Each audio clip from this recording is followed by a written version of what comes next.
Bum, bum, bum. Welcome back to another week of Health Unscripted with Dr. D. I'm trying to put my phone on Do Not Disturb so that we can fully dive into the topic at hand today. Because y'all know I love my favorite pastime is ripping fad diets a new one. I freaking love it. I love it because there's so much misinformation out there and so many people fall for it, and I get it. I used to do it too. I used to fall for all of this stuff too and be like, it sounds amazing, it sounds so good to be true. I want to do this because they make it seem so easy, they make it seem so effortless. But here's the problem: effortless does not mean lack of consequences. Effortless and easy doesn't necessarily mean quality. I posted something on my Instagram last week that fast, cheap, quick and quality do not go together. Fast, quick, wait, I think I said those, two of those meant the same thing. Fast, quick, no, fast, cheap, and easy. There we go. Fast, cheap, and easy do not go hand in hand with quality. You can't get all four at the same time. Wow, guys, it's cool. You guys are used to me by now. So the reason I like fad diets is because if I break it down to you, you're like, oh my God, that sounds like the worst thing ever. Who's actually going to sign up for that? And then you're like, oh, they're making a multi-million-dollar business on this shit. So I've made it one of my pastimes, one of my favorite hobbies, to dismantle that and let you guys know the truth so that, yeah, there's some bias out there, because, I really hate it and I don't think it's a great option for anyone. But you can, again, make informed decisions for yourself and choose what you think is best for you at the time. So I am going to trash talk a little today because there's one positive thing I see about this fad diet scheme, and I'll go over that. But today, imagine this, okay? Imagine this. I come to you on the street, or I come to you talking to you, and I'm like, hey, how would you like to sign up for a plan where you're only eating 1,000 calories a day and you're not even eating enough to be able to exercise? Does that sound good? Is that like something you want to do? Or how about the fact that all of the things you get to eat are products you have to buy, and they're mostly full of they're mostly full of inflammatory ingredients, and they may upset your stomach. Does that sound awesome too? I think that sounds awesome. Oh, and the final caveat is, what if I also told you it's like $400 a month? Are you down? Like, are you in? This sounds amazing. You'll lose the weight for sure, but then you won't get to keep it. I think this is a shoe-in, sign me up. You'd be like, fuck no, get away from me. Who is this? This sounds horrible. Unfortunately, many people sign up for Optavia every single day, and that's exactly what it is. That's exactly what happens in Optavia. So in this episode, we're going to be breaking down what I call Fad Diet Optavia and what it offers, what it is. So let's dive in. All right. If you have not heard of Optavia, just check out the website. Just go to the website, check it out. They offer different plans, but most people start with their 5-in-1 plan. So Optavia operates off of 4 pillars: community, coaches, fuelings, and I have this stuff written down. Hold on. 4 pillars of success: a personal coach, community, habits of health model, and their own products. That's right, habits of health model. Okay.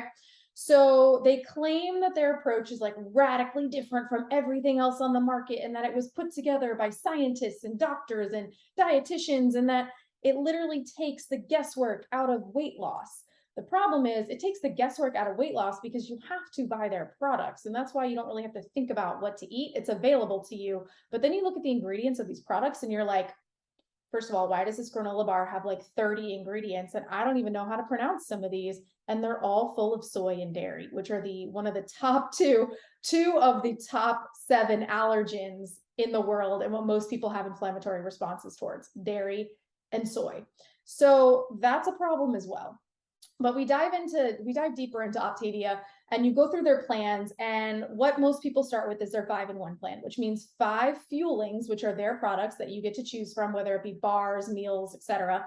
Even like the chicken dishes have soy in it. And I'm like, I don't get it. Why? You got chicken, right? Just add more chicken.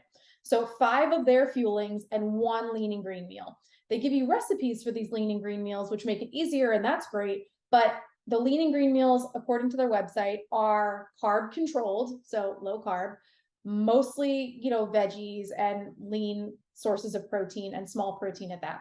So you're literally eating nothing. The standard person who joins Optavia and does the 5-in-1 is eating anywhere from 900 calories to 1100 calories a day.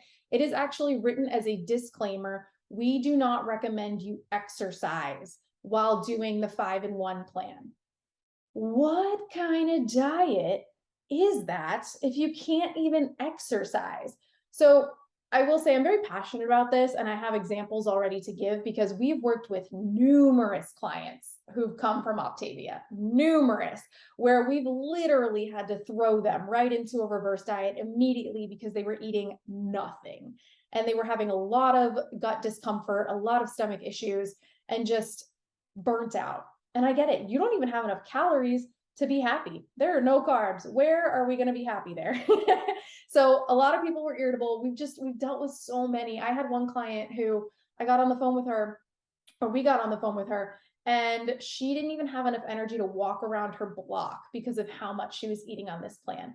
That is a huge red flag to me. Huge red flag. So they start you off with this 5-in-1, and then they have this like transition model, as they call it. So you do the 5-in-1, and then you go into the 4 and 2-in-1, which is 4 fuelings, 2 lean and green meals, and then a snack, which is a fancy way of saying it's another fueling because they offer snacks on their website. And then you would transition into their maintenance model, which is 3 and 3, which is 3 fuelings and 3 balanced meals throughout the day. So the reason I don't love this and I don't think it's sustainable is because any diet or any weight loss approach where you have to rely on another company's products to lose the weight is not sustainable. That means like you can never stop using them or you can never get out of the plan. I don't think that's sustainable. Who wants to be stuck on a product for life? What if this company goes out of business? Then you just lose your results because you can't buy their products anymore. Like, obviously it's a great business model. It's a poor client morality model. Like, it's not really good for clients and patients, right? And then you're making your products heavily processed. And if we've seen in nutrition coaching and health all over the place, the recommendation is more whole foods. So I would even suggest having 3 and like 4 or 5 lean and green meals a day, but not so much carb controlled. It depends on the person, right? Would be healthier than having these fuelings because you're getting in veggies, you're getting in protein at every meal. They're more whole foods than something that's been processed and put in a container that you warm up.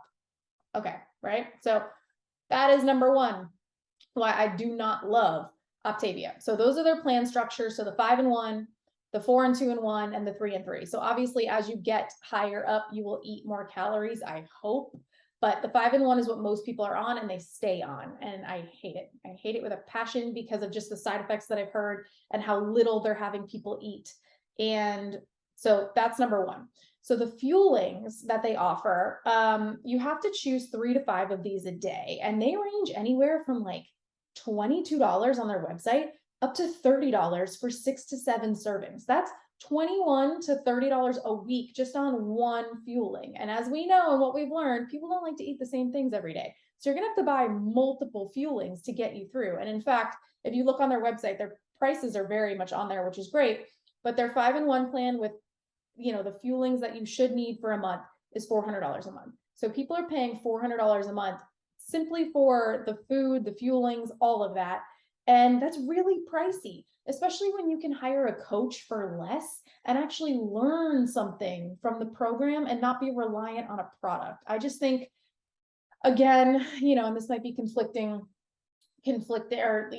contradictory opinions or unpopular opinion, but I think people will spend more money for ease and convenience, not realizing that you can't ease and convenience your way into health. You can't.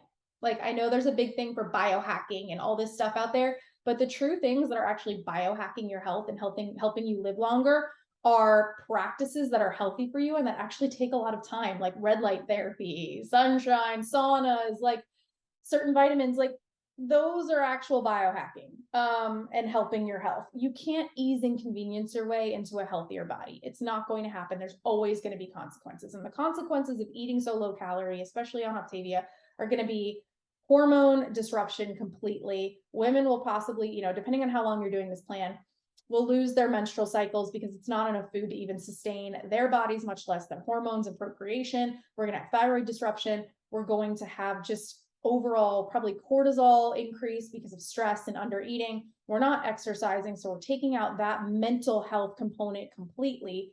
We're eating inflammatory products, which is going to mess up our stomach. We're probably going to have a lot of gas. We're probably going to have a lot of constipation. Why does this sound like a good time? It doesn't, right? But it gets better. It gets better. So you buy these fuelings and they're very much GMO, like they're not non-GMO. And if most things are made out of soy, you want non-GMO soy.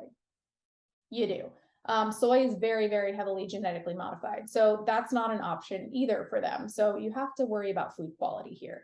And then let's break down the coaches. Let's get into the coaches, shall we?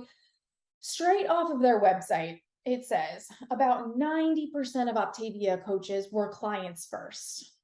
What does this mean? This means that they're not actually certified coaches. They are essentially sponsors.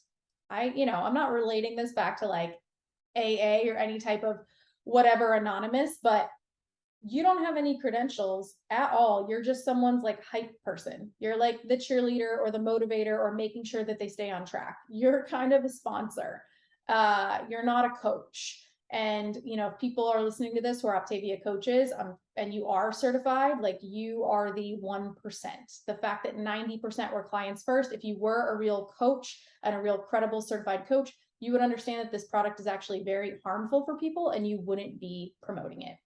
But why do people become coaches? Why are there Optavia coaches then? And it's because Optavia coaches, in an MLME way, of course, this company had to be a pyramid scheme of some sort, get a percentage paid out to them from the client for purchasing fuelings through them. So they get a kickback. So that is the incentive to become a coach. It's not only like, hey, this program worked amazing for me, I want to scream it from the rooftops. It's because, oh, I did this program and I also want to make a little bit of money because, yeah, it's freaking expensive and I want to make some of that back. So coaches get a kickback, which is very pyramid schemey. I don't like it. I think that's very disingenuous, and they're not certified. So again, their coaches are more of like the here's an accountability buddy, which we do like, but there's a negative slimy thing behind it, right? Which we don't love. Their habit building and their community, love those aspects. Like, listen, we have a community as part of our team. We focus on healthy habit building. I'm never going to knock anything that promotes good habit creation and community because those aspects are super, super important. So that is probably the only positive I have to say from Optavia. If you see me looking at my phone, it's because I kept my notes on my phone this time, so I didn't have to like scroll around on my computer. So this is essentially what Optavia is. I did an Instagram post on this probably back in 2021, end of 2021, early 2022. So it's been a while. And I had like this Fad Diets Exposed thing on Team BDN.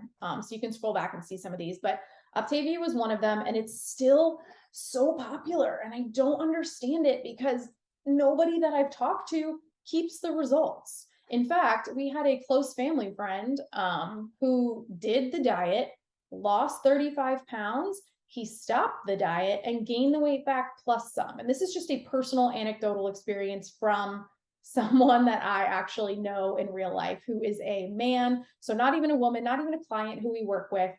That is what happened. So obviously he didn't learn much in that scenario and was just full of like, I can't even imagine how men survive on 5 and 1. If a woman has to eat 1,000 calories, how do men do it? Do they get like a 10 in 1 plan? Right? Because like men usually eat more than women. So again, not healthy.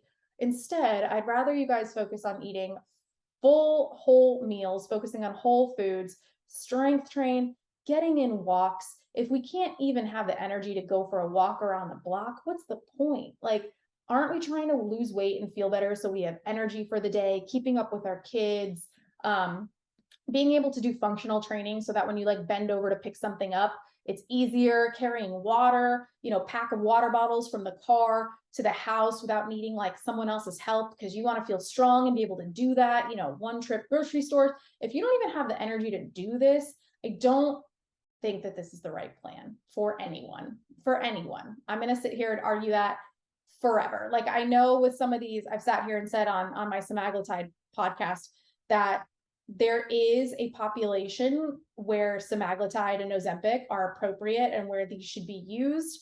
I don't see a population where Optavia is beneficial to anyone. I don't. I think it's just a business marketing scheme. And, as always, I know I'm shutting it down really hard, but if you have had a positive experience on Optavia and you've been able to shift out of it and you've been able to like move into a healthier lifestyle, I would actually love to talk to you. Slide up in my DMs if we can have a civil conversation. Like if you can like not attack me for my opinions and I won't attack you for your opinions, right? Like let's have an adult conversation back and forth and have a discussion, because I am truly interested in how you did that and what the side effects were. If you gained weight back, how the transition was, because all of the ones I've seen have not been positive. I also want to note that when we drop calories so low like that, and when we cannot exercise because the calories are so low, yes, you are going to lose a lot of weight in that time period, but some of that weight is going to be muscle mass because we're not probably eating adequate protein. We're not continuing to exercise to keep that lean protein going and that lean muscle mass built. So you are losing muscle mass, and you don't want to lose muscle mass. You want to lose fat mass. You want to keep the hard muscle that you have. So again, it's not a good plan. It's not a good plan at all. We want to lose fat. We don't want to lose muscle, because then our metabolism is just going to take a nosedive if we're losing muscle as well, because muscle helps us burn more calories over time at rest and helps us stay healthier and helps actually ward off cardiovascular disease, diabetes. Muscle's so important. And I think I've mentioned this on another podcast that, the epidemic isn't only becoming like an epidemic of obesity for risk factors for disease. It's not just about having too much body fat, it's being under muscled. So even if you do have significantly more body fat, but you have a lot of muscle mass too, you will have better markers and outcomes than someone with less muscle with the same body fat percentage. So I think that's pretty neat. So why would you want to lose your muscle mass? You don't. And I know some of you are sitting on here thinking, well, I'll just try it for 3 months and I'll lose the weight. And then that's where we end the conversation. And then what? You're going to go back to the way you were eating? No. You're going to go into the 4 and 2 and 1 plan or the 3 and 3 plan and still rely on these products and still waste your like hard-earned money, still not learning anything because you're relying on a product. And maybe you can start exercising at this point, but eventually you're going to get to a point where you're like, I haven't learned how to have fun on the weekends while staying within my goals. I haven't learned how to have a significant sweet treat or a holiday or a vacation without bringing a bunch of fuelings with me. So you're going to boomerang back. You are going to regress and fall off track. And it just makes logical sense that that would happen. Because again, let's say you're going out of the country for 10 to 12 days. You have an amazing European vacation. How many boxes of those damn fuelings are you going to take? And you're going to get to Italy and you're going to have all the pasta, and you're going to get to all these other places and enjoy their amazing food. And then you're like, yeah, but that's vacation weight. I'll lose it when I get back, when I jump on the plan. What if we didn't have to have vacation weight? What if we just learned how to pick and choose food and enjoy our favorites and sustain what we've done and what we've built over vacation? So when we come back, we don't have to be really depressed and annoyed and feeling like absolute dog shit because the scale went up 6 pounds and now we're feeling terrible and we starve ourselves and we do this whole repetitive compensatory behavior cycle. What if we didn't have to do that? Guys, that's what I'm saying here. That is what we're trying to get away from, is compensatory behaviors, starting over, just literally living every day the same because you've learned behavior changes and habit changes to make these things possible. What a fucking wild concept. Woo! I'm getting fired up now talking about this. I don't know how long we've been recording. I wanted to keep these short and sweet, and I think this is short and sweet. So bottom line on Optavia, please don't do it. I've said this on Instagram before, like what you can do as a better use of your money than buy Optavia is literally set it on fire, because not only will it be more enjoyable to do and more fun to do, it will be pretty to look at. As the $400 goes up in flames, that is a better use of your money than torturing yourself for a month on Optavia, eating their shitty ass food. So with that said, if you are looking for a sustainable diet approach and ways to actually know what to eat and how to eat and to hit your goals, and something you only want to do for a short time, like 6 months, and then go off on your own, learn how to track your intake, guys. Learn macros. It will be the best teacher even if you only want to do it for 6 months, you will learn so much more than you will learn on 6 months of Optavia. And it'll likely be cheaper depending on who you work with and what coach you have. In fact, how about free? Because I'm hosting a webinar next Wednesday, April 12th at 7 p.m. EST. It will be recorded for those who cannot make it live. I'm hosting a free masterclass called Mastering Macros. I will teach you all things macros. I will show you how to track. We're going to dive into macros because I know it's like a foreign concept for most people. When I ask like, oh, is anyone familiar with macros? They're like, is that thing where you just worry about how much protein you eat? I'm like, kinda, you're almost there. So we'll get into it. We'll show you what you need. We'll show you how to do it. And you'll leave the workshop knowing how to calculate your own macros and how to start tracking on your own, even if you don't want to hire a coach. So I'm going to put the sign up link in the show notes so you guys can join me. It is absolutely free. And the link to rewatch it will only be valid for a week after the masterclass. So make sure you watch it. Otherwise, it's going to be a paid for video to watch after that. So thank you guys for joining me this week. Next week, we'll probably get into another fad diet. Haven't chosen yet. We'll get fired up about something. So I hope you guys have an amazing Easter weekend. It's Easter this weekend if you celebrate. Passover, I believe, is today and heading in. So happy holidays to everyone. And I'll see you next week. Ciao.